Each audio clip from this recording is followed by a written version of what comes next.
God, that felt good to pee. That being said, we're now into the middle category, where we may stumble onto some truths. Maybe. These theories are possible. Skin theory.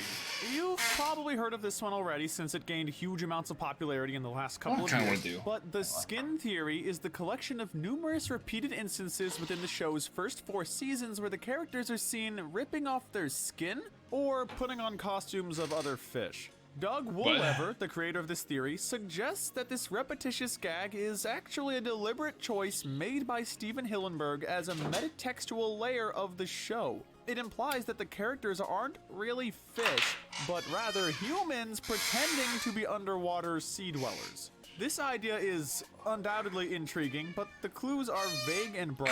Doug Woolever also never clarified if this is an actual theory or a satire of fan conspiracies. Hang on. I don't feel it should be anywhere above the middle of our list. Mr. Krabs has an obsessive love disorder. We all know that Mr. Krabs loves his money. But just how deep does that love go?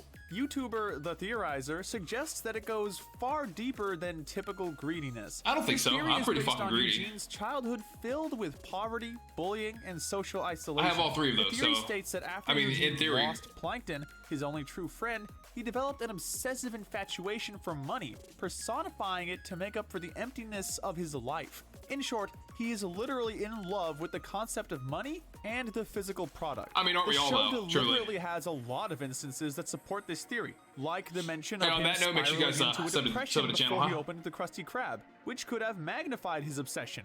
There was also that time where he sold his soul to make money talk and be able to form a relationship with it. He even tries to marry his money, literally. Even when he starts dating Mrs. Puff, he acts obsessively, as if his infatuation for her is battling with his desire for money. The only real issue with this theory is that he has been dating Mrs. Puff for years, which we wouldn't see working out if he had such a severe obsession. But this could be interpreted as him just managing to slowly... Is he still dating Mrs. Puff?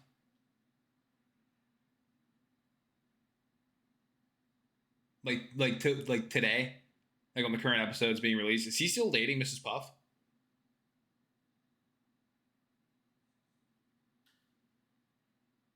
Yeah, okay, shit. Overcome it due to her influence. SpongeBob is an immortal god. SpongeBob has sustained a lot of injuries during the duration of the show. True. He always seems to come out of harmful situations relatively unscathed, even ones that cut him to literal pieces. We see this in the episode No Free Rides. He's also shown to not feel pain and be able to do incredible things. Well, here's the thing. SpongeBob's not an immortal god. He's a fucking sponge. I mean, you can cut a sponge up and it still works perfectly fine. It's just small. You know what I mean? SpongeBob is a sponge. They're immortal, yeah. Things like breathing life into inanimate objects like Bubble Buddy, or his whole guitar number in the movie. This has caused a lot of fans to speculate that when Neptune made him a god in Neptune's Spatula, he never took his divine power back. And as a result, SpongeBob is still an immortal god. The only real monkey wrench in this theory is that in the ending of the episode The Great Patty Caper, we see that SpongeBob has become an old man. If you do consider that scene canon, then the theory isn't really feasible. But that's still up to interpretation. Squidward is SpongeBob's guardian. For all the annoyance SpongeBob has caused Squidward, he rarely seems to actively try to get him out of his life. And they both live in abnormally large houses for the wage Mr. Krabs pays them. Some fans have combined these two facts into a very cool theory. These theorists believe that SpongeBob's parents are actually very wealthy and knew Squidward before SpongeBob moved into Bikini Bottom. This is based on the fact that Squidward seems to have a connection to high society, if we take his common past with Squilliam into account. So, knowing that their son really wanted to live on his own, but worrying that he wouldn't manage due to his naive nature, they bought SpongeBob a house next to Squidward. They hired Squidward to be his guardian and watch over him from a small distance. On the flip side, we have the instances where Squidward did try to leave Bikini Bottom, like in Opposite Day and Squidville, but we could just interpret them as moments when Squidward just got fed up with SpongeBob and wanted to quit his job of guarding him. We are definitely not saying that it's true, but this idea is too heartwarming to overlook. These next conspiracies make... yeah, I see it, but at the same time, like... I don't know. That's one of those things, it's like, you have to look into it and, like, really believe. But at the same time, man, like I can see it not being.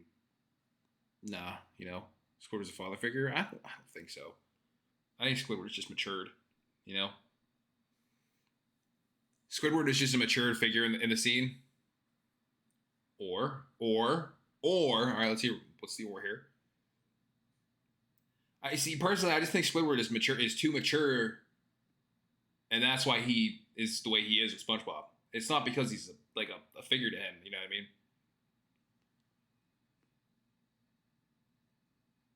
Personally.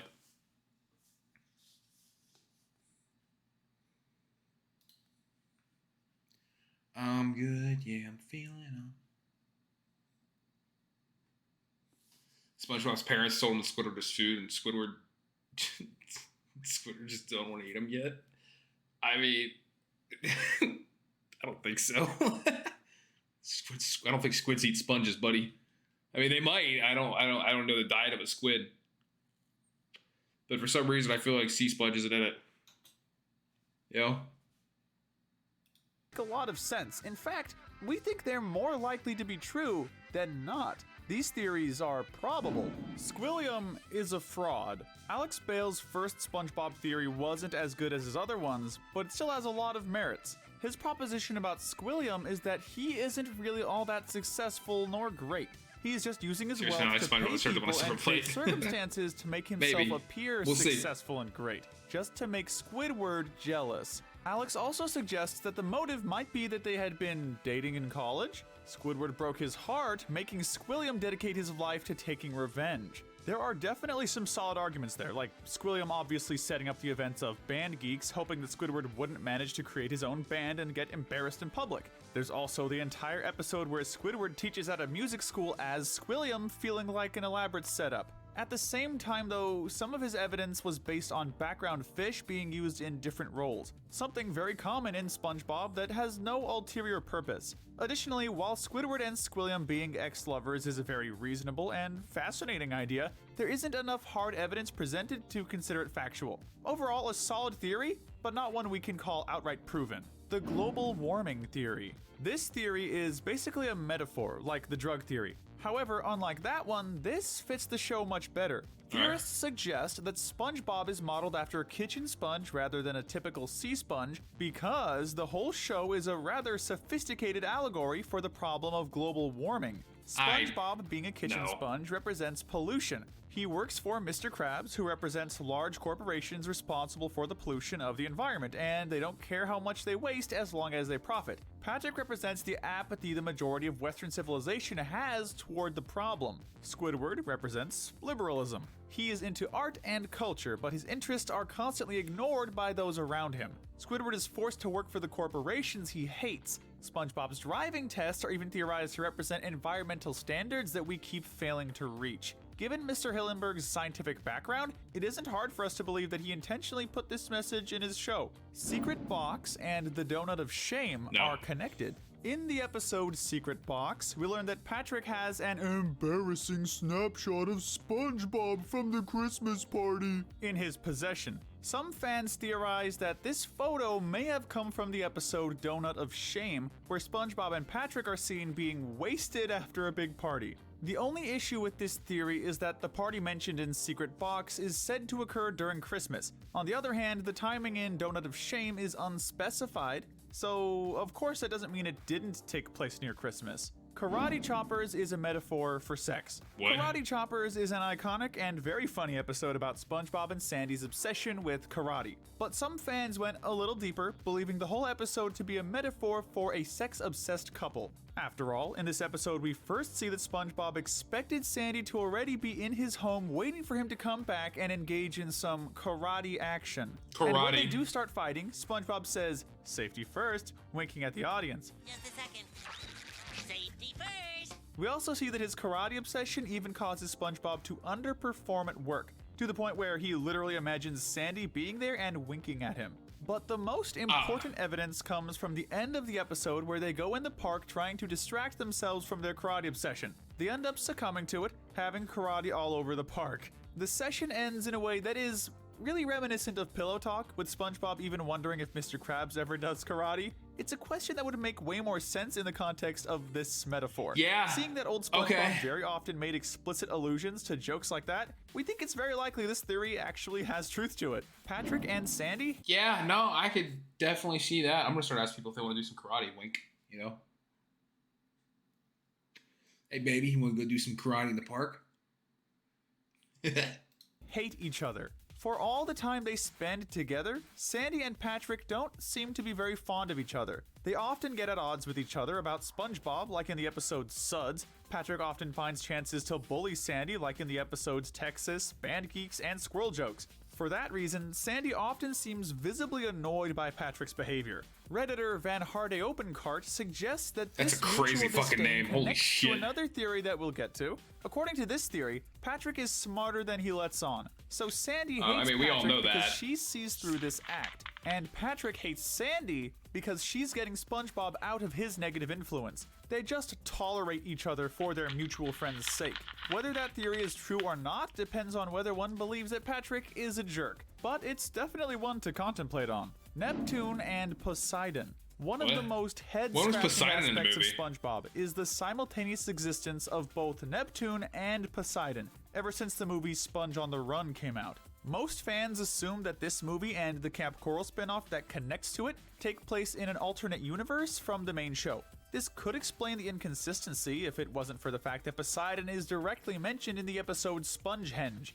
It means that at some point he did exist in the main timeline as well. Fortunately, Alex Bale came up with an explanation. He noticed that aside from Neptune, a Roman god, all the other mythological elements from the show come from Greek mythology, including his own wife, Amphitrite. He also noticed that Neptune is the only god shown to have actual magic powers, while Amphitrite and Poseidon use tridents and other technology as the sources of their power. With these observations, Alex deduced that Poseidon was the true god of Atlantis, and Neptune took his place. As for how and why that happened, I guess. answers were found in a short detailing Neptune's origin. He was left by his mother as a baby and then got his powers from aliens. What? The origin sounds weird, but it lines up with the episode Atlantis Squarepants, where we see a different city of Atlantis. The place is inhabited by aliens with the same technology as the Atlanteans, Atlantis being a city that suddenly disappeared one day. With all these clues, Alex Bale deduced that the Atlantean aliens once shared their technology with the Greek gods, giving them their god status, and they named their city Atlantis to honor them. But Poseidon betrayed them and tried to use their weapons against them to take over their city and turn it into a casino like he did in the alternate timeline. But this time, the aliens used their technology to give powers to an orphan Neptune. They got him to overthrow Poseidon and save their city. They then hid it so that Poseidon wouldn't find it again. This would explain everything about the gods as well as This is the weird fucking my Atlantean aliens. mind. It also does sound like a story taken straight out of Greek mythology, you know, outside of the alien part. Given the complications with the third movie's creation and the debate of whether or not it had Mr. Hillenburg's blessing, we can't definitely say it is a truth bomb. Finally, we've reached the truth. Okay. Confirmed truth. People have blown. I mean, that fucking theory is kind of fucking crazy, though, isn't it? I mean, that's kind of fucking far-fetched, no?